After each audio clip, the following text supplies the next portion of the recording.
à la conviction du péché, au changement de la vie, à pardonner le péché, à être purifié.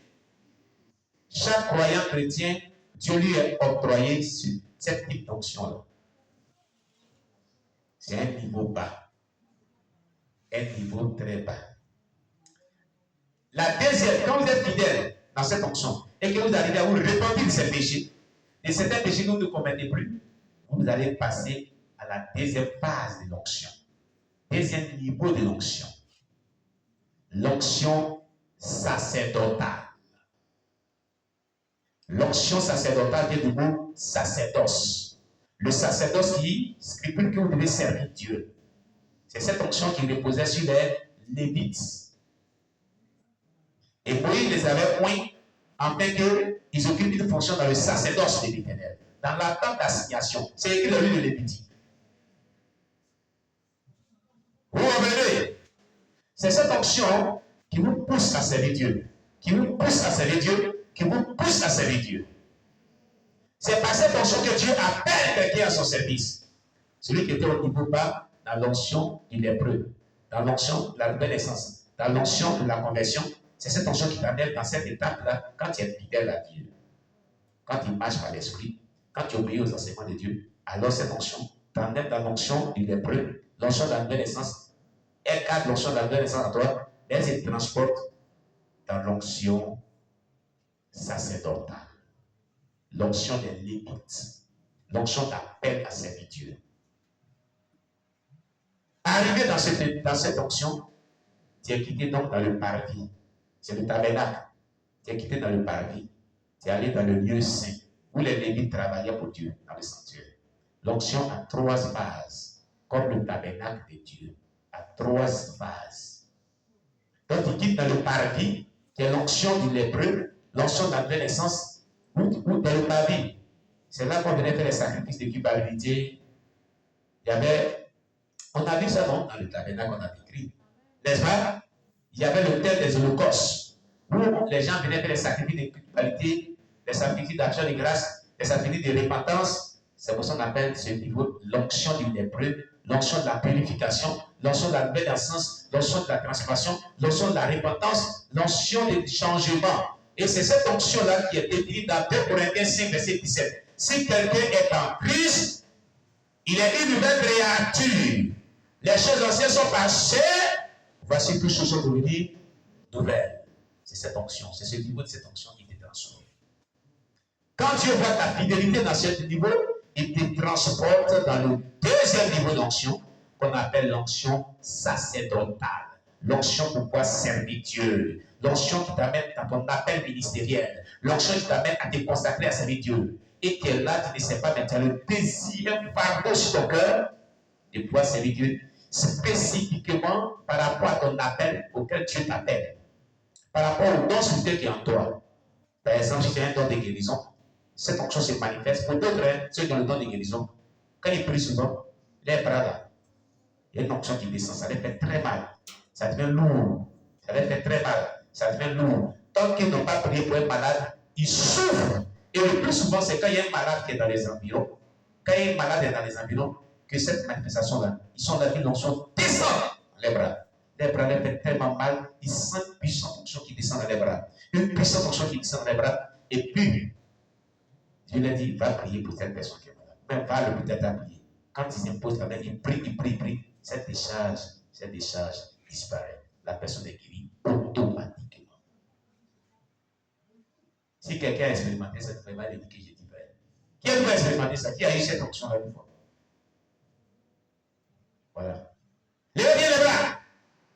Nous sommes les Américains. Bravo maman. Bravo Québec. Ça veut dire, Dieu vous a donné le don de guérison. L'onction se caractérise par ce type de manifestation. Donc, à cette personne, l'Esprit de Dieu ne cessera de dire, va prier pour les malades, va prier pour les malades, va prier pour les malades, va prier pour les malades. Parce qu'ils ont reçu cette grâce, cette onction. Elle sèche aussi quand il désobéit à Dieu. Elle ne disparaît pas, hein, elle est là, mais Dieu la sèche.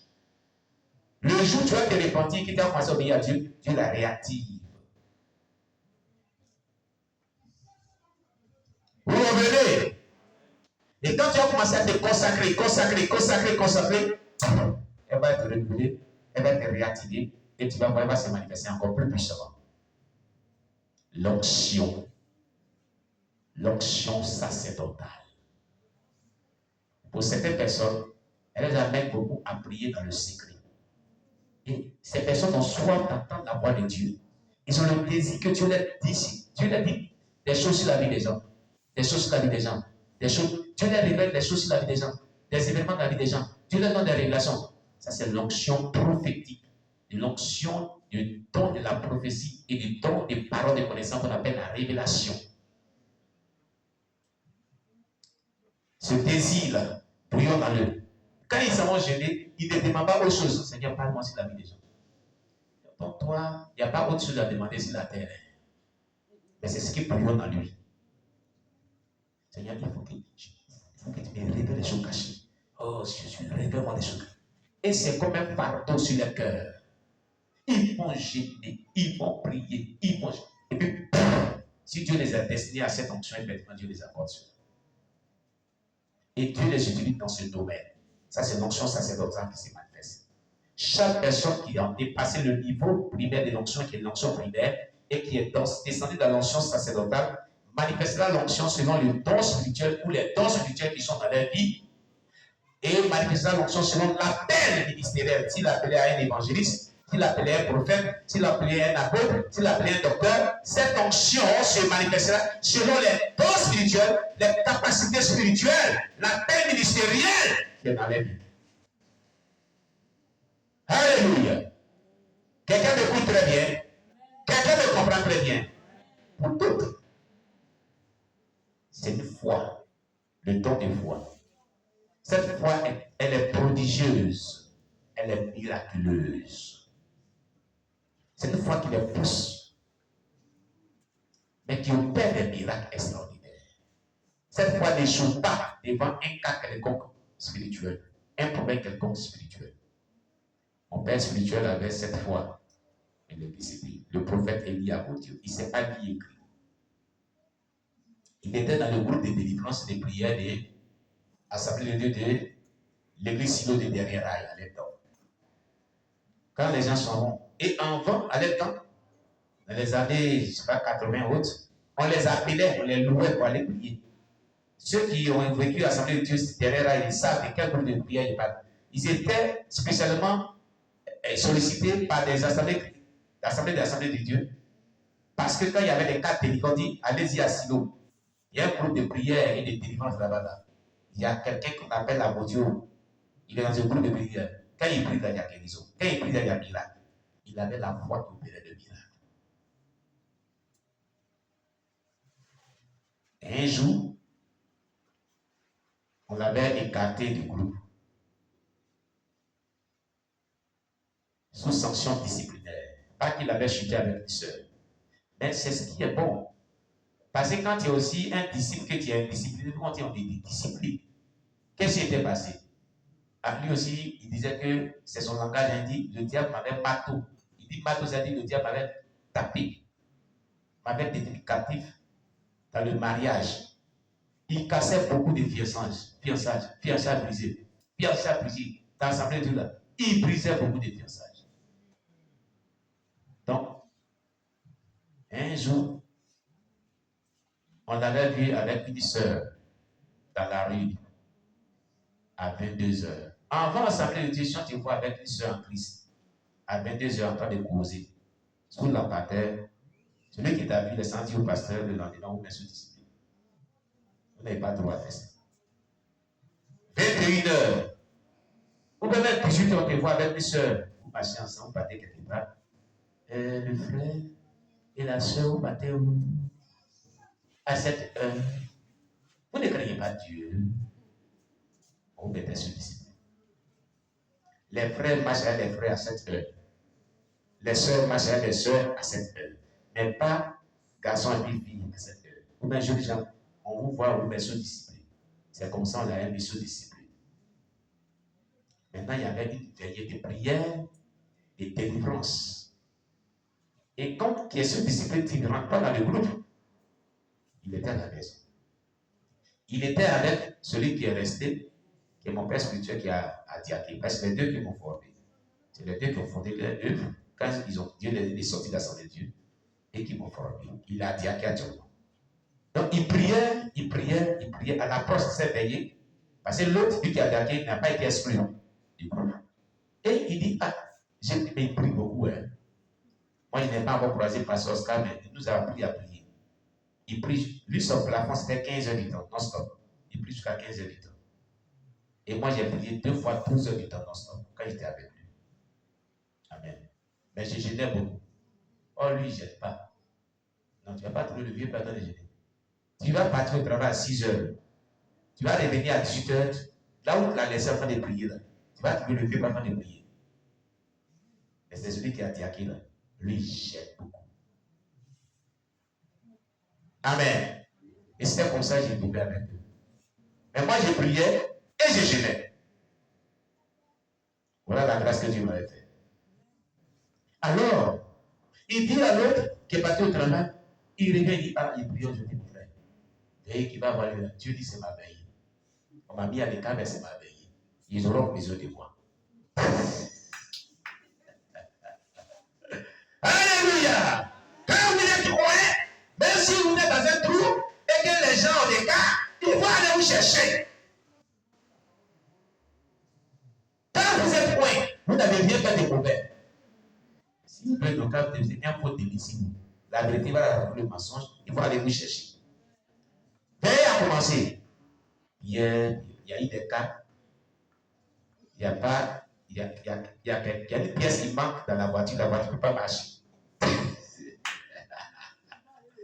Alléluia. Les gens prient. Le mal est là toujours. Les autres ont pensé à vous dire, pourquoi Jean-Claude n'est pas dans cette veillée même? Pourquoi Jean-Claude? Le pasteur dit, priez! Jean-Claude n'est pas Dieu. Priez! Il prie. Pasteur me prie. Jean-Claude doit venir à cette veillée.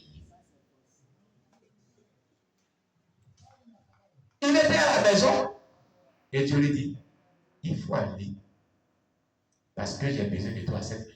C'est ta veillée. Il n'y a pas de miracle. Il faut que tu partes. Il y a des cas. Il dit, on m'a mis sur discipline. Moi, je n'étais pas là-bas. Et je ne sais pas comment ça va se passer sur le pasteur. Dieu dit, je suis plus que le pasteur. C'est moi et ta voix. Il dit, mon frère, Dieu dit de partir à cette veillée. Il dit, si Dieu t'a dit de partir, disais ce qu'on m'a dit à Dieu. Tu dois obéir. Va-t'en alors. Il s'est lavé. Quand Jean-Claude a mis pied à la veille, on dit l'ennemi. Le pasteur dit, Jean-Claude, viens prier, Jean-Claude. Viens prier pour les malades. Viens prier, Jean-Claude. Alléluia. Quand elle a commencé à dire au nom de Jésus, les guérisons, les délivrances, les guérisons. En derrière dans la veille, il y a une autre chose.